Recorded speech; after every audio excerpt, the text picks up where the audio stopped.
Bab 1406. Ini, mulut Sanjaya terbungkam oleh perkataan Carlos. Tiba-tiba ia tak tahu bagaimana menjawabnya. Bibi Friska itu memang tidak buruk. Ia tidak seperti Bibi Linda yang begitu kasar dan juga tak seperti Bibi Victoria yang manipulatif. Statusnya bangsawan dan cerdas. Ia juga orang yang jujur, Carlos berkata tanpa tergesa-gesa. Tapi meskipun ia baik, ia tak akan sebaik mamiku. Aku, Charles dan Carla selamanya hanya punya satu mami. Papiku juga hanya mencintai mami kami seorang. Seharusnya kakek tahu hal ini. Iya, Sanjaya mengangguk-anggukkan kepala. Kakek tidak akan ikut campur. Kakek hanya berharap papimu dapat segera membaik. Berharap mamimu tidak berkelahi dengannya lagi. Jangan membuatnya marah, karena ini akan mempengaruhi kesehatan papimu.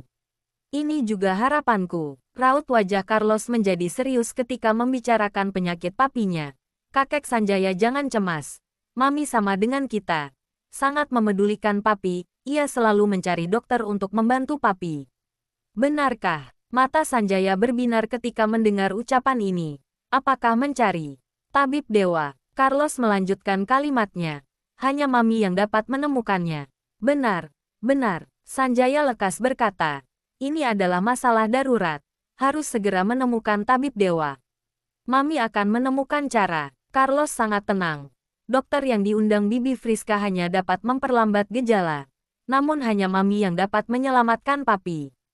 Jadi, kakek Sanjaya, sekarang sudah paham siapa sebenarnya nyonya besar di rumah ini. Paham, paham. Sanjaya mengangguk-anggukkan kepala. Tenang saja, kakek paham. Terima kasih, kakek Sanjaya. Carlos turun dari sofa dan membungkukkan punggungnya kepada Sanjaya. Aku mewakili Charles dan Carla berterima kasih padamu. Aduh anak ini, apa yang kamu lakukan? Sanjaya lekas memapahnya. Papi sangat menghormatimu.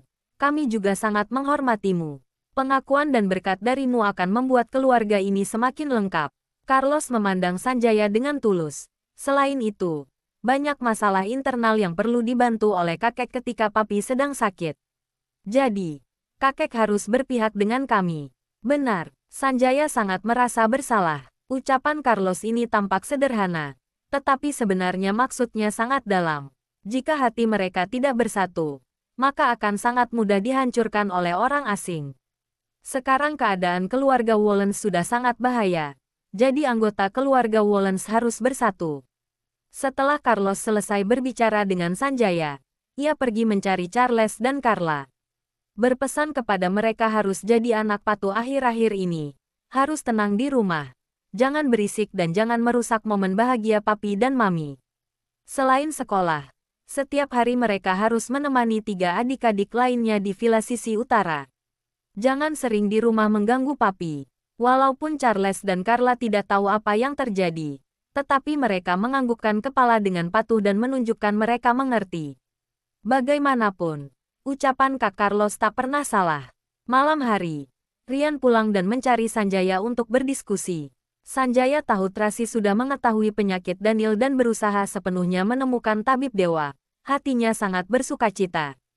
Rian menjelaskan situasi di kota tua, berharap Sanjaya dapat menoleransi Tracy. Selain itu bersama-sama berpihak kepada mereka dan menghadapi kesulitan bersama. Sanjaya lekas menganggukkan kepala menunjukkan dukungan.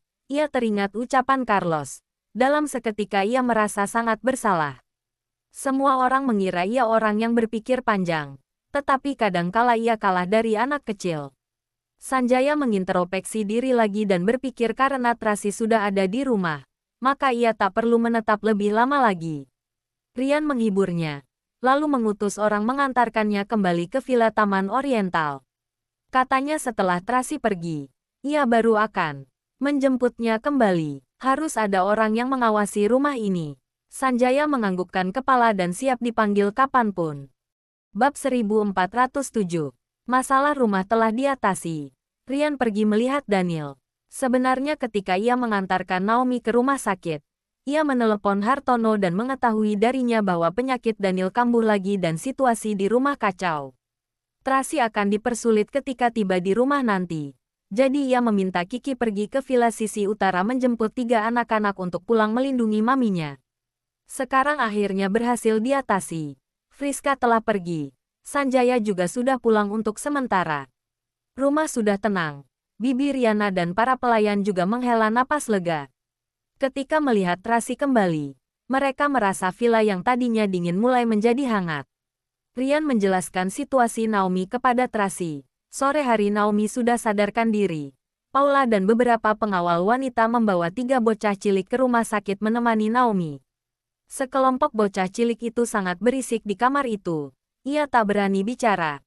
Hanya diam-diam pulang kemari. Tracy tak bisa menahan diri untuk tertawa ketika memikirkan adegan ini. Karakter Paula lebih hidup daripada Naomi. Kemanapun ia pergi selalu sangat meriah. Oleh karena itu, 3 bocah cilik itu suka bermain dengannya. Makanya Tracy memintanya bertanggung jawab dalam menjaga anak-anak. Mereka sangat senang bersama setiap hari. Keadaan Naomi pun mulai membaik. Malah 3 bocah cilik itu sudah lama tak ditemui Tracy. Tracy agak rindu sekaligus merasa bersalah. Kakak menyerahkan mereka kepadanya. Tetapi ia selalu sibuk dengan urusannya. Tak ada waktu untuk menemani mereka. Hanya bisa menunggu beberapa urusan selesai. Baru bisa menemani mereka dengan baik. Ketika sedang bicara, ponsel Tracy bergetar. Begitu ia melihat notifikasi telepon, ia lekas menjawab telepon itu. Halo, Gilbert. Nona Tracy, Anda mencariku. Benar. Bagaimana keadaan kalian? Sudah menemukan kakak? Belum. Tapi aku bisa memastikan Tuan belum mati. Benarkah? Bagus sekali. Tracy sangat antusias. Aku tahu kakak pasti baik-baik saja. Sekarang musuhnya sedang memburunya. Kami tak berani asal bergerak. Jadi hanya bisa memantau dan melihat keadaan. Iya. Harus hati-hati. Jangan sampai musuh mengetahui keberadaan kakak dari kalian. Paham. Nona Tracy juga harus menjaga diri dengan baik. Aku tahu. Ada hal yang ingin kutanyakan. Silakan. Apa kamu tahu di mana Tabib Dewa? Tabib Dewa. Ia tak bisa dilacak. Hampir tak ada yang mengetahui keberadaannya di mana. Adakah cara untuk menghubunginya? Apa yang terjadi? Ada seseorang yang sangat penting sakit parah. Hanya Tabib Dewa yang dapat menyelamatkannya. Ini menyangkut nyawa. Gilbert, coba pikirkan baik-baik. Siapa yang dapat menghubunginya? Coba aku tanya Jasper. Tapi kurasa ia juga tidak tahu. Mungkin hanya Tuan seorang yang tahu. Kamu bantu aku hubungi Jasper. Coba tanya dia. Baik. Aku segera hubungi dia. Nanti akan mengabari Nona. Setelah menutup telepon, Tracy merasa agak kecewa. Gilbert dan Jasper adalah tangan kanan Lorenzo. Jika mereka berdua saja tidak tahu keberadaan Tabib Dewa, maka tidak ada orang lain yang tahu lagi. Tentu saja Lorenzo pasti tahu. Tetapi sekarang keberadaannya tak diketahui. Jika menunggu hingga Lorenzo ditemukan, Daniel mungkin sudah. Ketika membayangkan hal ini, hati Tracy sangat gelisah. Nona Tracy, jangan cemas. Kita akan memikirkan cara. Rian menenangkannya. Waktu tidak menunggu orang. Tracy memandang Daniel yang tak sadarkan diri. Setelah berpikir sejenak, ia membuat sebuah keputusan. Setelah ia bangun, aku harus kembali ke negara Emron. Hah, Rian tercengang seketika dan lekas menghentikan. Tuan El berusaha mengeluarkanmu dari perselisihan keluarga Moore. Itu karena tidak ingin Anda dalam bahaya. Anda pulang di momen seperti ini. Takutnya akan membahayakan Anda. Para bawahan kakak semuanya ada. Tidak akan terjadi apa-apa. Raut wajah Tracy sangat serius. Sebenarnya aku paling mencemaskan anak-anak. Terutama 3 anak itu. Kakak menyerahkan mereka kepadaku. Aku malah tidak menjaganya dengan baik. Bab 1408. Tidak perlu mencemaskan anak-anak. Kami pasti akan menjaga mereka dengan baik. Rian bicara dengan serius. Tetapi Anda ke negara Emron terlalu bahaya. Nona tidak tahu Anda sangat penting bagi Tuan Daniel. Jika terjadi sesuatu dengan Nona, maka sekalipun Tabib Dewa ditemukan pun tak ada artinya lagi. Ketika mendengar ucapan ini, Tracy agak tersentuh. Ia benar-benar tidak tahu ia sepenting itu bagi Daniel. Menurutku, lebih baik mencari keberadaan Tabib Dewa dulu. Rian memberi saran. Saat ini Thomas berada di negara Emron. Setelah ada kabar, ia bisa lekas bertindak. Percayalah, ia akan segera membawa Tabib Dewa ke kota Bunaken. Kamu tidak tahu betapa merepotkannya Tabib Dewa. Tracy berkata sambil mengernyitkan kening. Ia tampak seperti dokter. Tetapi sebenarnya ia adalah orang misterius yang menyukai uang. Tidak ada yang tahu identitas aslinya. Waktu itu ketika dia mengobatiku pun mengenakan topeng. Aku sama sekali tidak tahu bentuk wajahnya. Selain itu, karakternya agak aneh. Selain kakakku, ia tidak sungkan pada siapapun. Sekalipun menemukannya, ia belum tentu akan ikut ke kota Bunaken bersama Thomas. Ketika mendengar ucapan ini, hati Rian agak cemas. Gawat. Kita bicarakan nanti setelah menemukan petunjuk. Tracy mendesah. Sebenarnya aku sendiri pun tak pasti dapat mengundangnya kemari. Kecuali apa? Tanya Rian dengan buru-buru. Kecuali kakakku yang memanggilnya sendiri. Tracy memegang sedikit harapan ini. Sekarang wacana terbaik adalah menemukan kakakku. Lalu meminta kakakku mengundang tabib dewa. Tuan L tidak mungkin akan menyelamatkan Tuan Daniel. Rian tidak terlalu yakin dengan hal ini. Memohon padanya lebih mudah daripada memohon kepada tabib dewa. Ada harapan dalam hati Tracy. Kakakku tampak dingin. Tapi ia sangat baik padaku. Berbeda dengan tabib dewa. Aku tak punya hubungan dengannya. Takutnya ia tidak akan menyanggupi permintaanku. Walaupun aku tidak tahu. Hanya dengan berdasarkan hubungan dengan tabib Hansen. Apakah ia akan membuat pengecualian? Bagaimanapun tabib Hansen sudah mengusirnya pergi. Kedua orang itu sudah 10 tahun tak berhubungan. Benar-benar tak bisa dipastikan. Intinya temukan dia dulu. Iya juga, Rian mendesah. Awalnya ia mengira cukup menemukan tabib dewa saja. Sekarang baru tahu. Sekalipun menemukannya belum tentu ia mau membantu. Tetapi ini terlalu sulit. Sudahlah. Beberapa hari ini kamu juga pasti kelelahan. Tracy mengalihkan topik. Istirahatlah. Biar aku yang menemaninya. Iya, Rian memberi hormat kepada Tracy. Lalu berbalik badan pergi. Tracy menjaga Daniel di kamar. Jarang dapat menemaninya dengan tenang. Ia teringat masa lalu mereka berdua. Manis dan pahit. Dendam dan kasih sayang. Ada kebahagiaan dan ada juga kesedihan. Semua masa lalu itu jika dipikirkan kembali seperti sebuah cerita. Bagaimanapun, segalanya telah berlalu. Seperti yang mereka katakan, sekarang seharusnya menghargai orang yang ada. Tracy memikirkan hal itu, sampai akhirnya ketiduran di sebelah Daniel. Mungkin karena kelelahan. Setelah diculik 3 hari, Tracy hampir tidak tidur.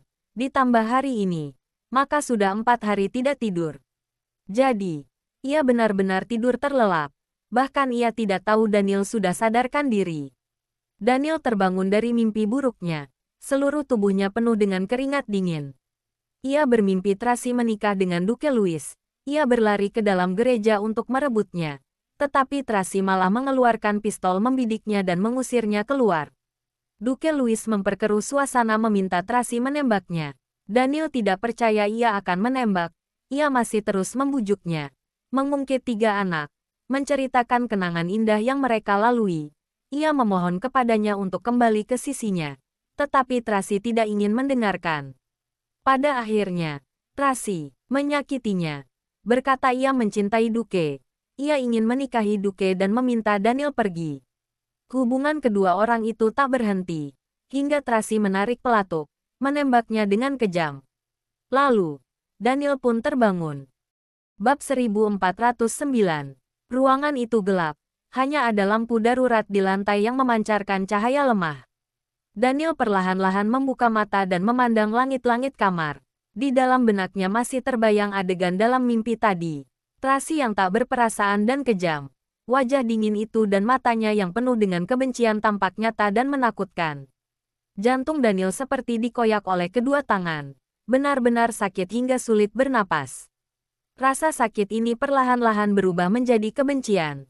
Kedua tangannya perlahan-lahan mengepal dan sedang berpikir jika saat ini Tracy muncul di hadapannya. Ia pasti akan mencekiknya mati. Tetapi lengannya seolah ditekan oleh sesuatu.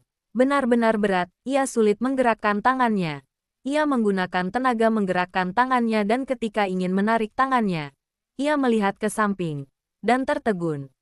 Apakah ia sedang bermimpi? Bukankah ini Tracy? Kenapa ia bisa di sini? Walaupun Tracy sedang berbaring tengkurap di atas ranjang dan tidur terlelap, wajahnya tak kelihatan. hanya tampak kepala dan tubuh. Tetapi Daniel sangat yakin bahwa dia adalah Tracy. Daniel dan Tracy telah berkali-kali tidur bersama. Daniel tahu jelas bentuk tubuhnya, caranya tidur dan napasnya yang familiar. Ia dapat mengenalinya tanpa melihat wajahnya. Daniel memandang Tracy sambil mengernyitkan kening. Di benaknya terlintas banyak adegan. Ia teringat ketika Ryan sedang melakukan panggilan video dengannya. Ia melihat Tracy sedang bersama Duke. Keduanya sangat intim dan berpelukan. Adegan itu membuatnya naik darah dan hampir mati karena mengamuk.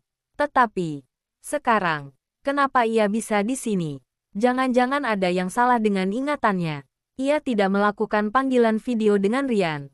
Tracy juga tidak bersama Duke. Ia telah tak sadarkan diri dalam waktu lama dan akhirnya Tracy kembali dari kota tua. Tidak. Daniel dengan cepat menghapus pikiran itu. Ia mengingatnya dengan sangat jelas. Dirinya melihat video itu.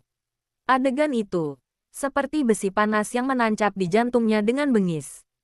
Tidak mungkin salah. Tetapi, kenapa ia di sini? Daniel masih sedang berpikir. Di saat ini, Tracy bergerak dan membalikkan badan. Ia berhadapan dengan Daniel dan lanjut tidur. Daniel memandangi wajah cantik itu. Hatinya bergejolak dan ruwet. Ada kebencian, kemarahan, keraguan, gelisah dan rasa tidak rela. Ia sangat marah di dalam hati. Ingin sekali mengulurkan tangan menariknya dan bertanya kenapa menipunya dan mengkhianatinya. Tetapi, begitu tangannya bergerak, seluruh tubuhnya kesakitan seperti diremuk. Tepat di saat ini, Tracy terbangun karena pergerakan Daniel. Ia duduk dalam seketika dan memandang Daniel dengan tercengang. Beberapa saat kemudian, kesadarannya baru kembali. Kamu sudah bangun. Ia mengulurkan tangan memegang wajah Daniel dan bertanya dengan cemas, "Bagaimana keadaanmu? Bagian mana yang sakit?" "Aku segera panggil dokter." Setelah bicara, ia ingin menekan bel. Tetapi, tangannya malah ditarik oleh Daniel. Daniel tak punya tenaga, hanya menarik satu jari tangan Tracy dan berusaha mengucapkan dua kata, tidak usah." Tracy mengamatinya dengan cermat, lalu melihat keadaannya sudah stabil. Ia menghela napas. Benar tidak apa-apa. Daniel menggeleng-gelengkan kepala dengan susah payah. "Bagus sekali." Tracy memeluknya dengan erat dan berbicara di sisi telinganya dengan suara serak. "Membuatku takut saja. Aku mengira kamu tak akan pernah bangun lagi." Pelukannya sangat hangat dan akrab, serta ada napas yang familiar. Dalam seketika Daniel menjadi bingung. Seolah mereka masihlah pasangan yang saling mencintai seperti dulu. Dirinya mencintainya. Tracy juga masih tetap mencintai dirinya. Tetapi dengan cepat ia menyadarkan dirinya. Ia tidak lupa dengan adegan yang ia lihat itu. Ia mengerakkan tubuhnya ingin lepas dari pelukannya. Di saat bersamaan, ia mengerakkan mulutnya ingin bertanya, Kamu, kenapa? Apa pelukanku terlalu erat?" Tracy mengira dirinya terlalu menggunakan tenaga dan membuatnya kesakitan. Ia buru-buru melepaskannya. Lalu menangkup wajah Daniel dengan lembut dan menenangkannya. "Kamu harus istirahat dengan baik. Dokter bilang, kamu baru boleh turun ranjang setelah 3 hari. Bab 1410. Daniel memandangnya sambil mengernyitkan kening. Pikirannya penuh dengan kebingungan. Kenapa ia bersikap seolah tak ada sesuatu yang terjadi? Seolah mereka masih di rumah sakit. Keduanya berbaikan seperti dulu. Tetapi, jelas-jelas ia pergi mencari Duke. Dan, sudahlah, tidurlah. Tracy melepaskan mantel dan menyelinap ke balik selimut. Tidur di samping Daniel sambil menguap kelelahan. "Aku ngantuk sekali. Aku sudah tidak tidur 4 hari." Lalu, ia lengket di tubuh Daniel seperti seekor kucing dan kemudian tertidur. Daniel masih memandanginya, walaupun otaknya masih mengingatkannya bahwa wanita ini telah menipunya, mengkhianatinya, tidak boleh dimaafkan. Tetapi tubuhnya malah mendekat ke arahnya dan membuatnya tidur semakin nyenyak. Tracy menggesek-gesek di dalam pelukannya. Ketika teringat dengan luka Daniel, ia lekas mundur dan mengingatkan dirinya sendiri dengan setengah sadar. Tidak boleh. Tidak boleh terlalu dekat. Bisa melukaimu." Suara lembut dan setengah mengantuk ini membuat hati Daniel bergetar. Daniel memandangnya dengan kepala miring. Walaupun dalam otaknya ada banyak pertanyaan. Tetapi di saat ini, ia masih ingin menikmati kehangatan ini. Biarlah ia ditipu untuk sesekali. Daniel menutup mata dan tertidur lelap. Kedua orang pun tertidur bersama dengan hening. Tengah malam, Tracy selalu ingin bergesekan dalam pelukan Daniel. Namun ia selalu mundur dengan waspada. Ia cemas akan mengenai lukanya. Jadi ia membalikkan badan. Tidur memunggungi Daniel dan meringkuk ke tepi tempat tidur. Jarak kosong ini tiba-tiba membuat Daniel merasakan kekosongan. Awalnya ia sudah tertidur. Namun akhirnya terbangun lagi. Ia mengulurkan tangan ingin menarik Tracy kembali ke dalam pelukannya. Tetapi ia benar-benar tak punya tenaga. Begitu bergerak langsung mengenai lukanya dan sekujur tubuhnya kesakitan. Ia menyimpan tangannya dengan tak berdaya. Memejamkan mata dan ingin tidur. Tetapi hatinya penuh dengan kekesalan dan sedikit kemarahan. Jadi ia mencoba menggunakan kaki untuk mengait Tracy. Menariknya mendekat. Juga menggunakan berbagai cara agar Tracy mendekat ke sisinya. Pada akhirnya tetap tak berhasil. Malah membuat dirinya kelelahan dan batuk-batuk. Kenapa? Dalam sekejap Tracy pun terbangun dan lekas mendekat. Ia mengulurkan tangan meraba keningnya. Apa ada yang tidak nyaman? Lily pernah bilang padanya harus memerhatikan suhu tubuh Daniel. Jika demam, meskipun demam ringan, tetap harus memberitahunya. Jika tidak, akibatnya akan sangat serius. Jadi, setelah Tracy terbangun, hal pertama yang ia lakukan adalah meraba kening Daniel dan pipinya. Tidak ada. Daniel melihat Tracy akhirnya mendekat. Ada sedikit rasa bahagia di dalam hatinya. Tetapi kejadian itu masih menjadi duri dalam hatinya. Tidak dikeluarkan tidak akan lega. Pas sekali ia bertanya di tengah kesempatan ini. 3 hari ini, kamu, kemana? Sekarang ia sangat lemah. Satu kalimat pun harus diucapkan dengan terbata-bata. Tracy menjadi sadar seketika ketika ditanya olehnya. Ia berpikir dan menjelaskan dengan serius. Saat aku baru turun dari pesawat, ada orang yang mengejarku. Setelah semalaman pengejaran, pada akhirnya aku berhasil ditangkap mereka dan ternyata orang itu adalah Duke Louis. Tracy menceritakan secara rinci kepada Daniel, termasuk setuju berakting suami istri selama 3 hari. Semuanya dijelaskan tanpa ada yang dirahasiakan sedikit pun. Ketika mendengar itu, wajah Daniel benar-benar suram. Meskipun kebenarannya tak lebih buruk dari adegan yang dilihatnya itu, tetapi hal ini tetap membuatnya marah. Setelah bicara, Tracy lekas menambahkan, aku tahu kamu sangat marah. Juga tahu kamu terprovokasi karena kejadian ini. Tapi sekarang ada 2 hal yang ingin kukatakan padamu. Pertama, aku dan Duke tak pernah terlibat hubungan kontak fisik sejak awal. Hingga akhir, waktu di Bordeaux sebenarnya itu adalah jebakan yang dibuat oleh Tuan Besar Louis. Selain itu, saat malam hari, orang lain menyelinap masuk dan memindahkanku. Orang yang tidur dengan Duke sebenarnya adalah Tamara, adik sepupunya. Jam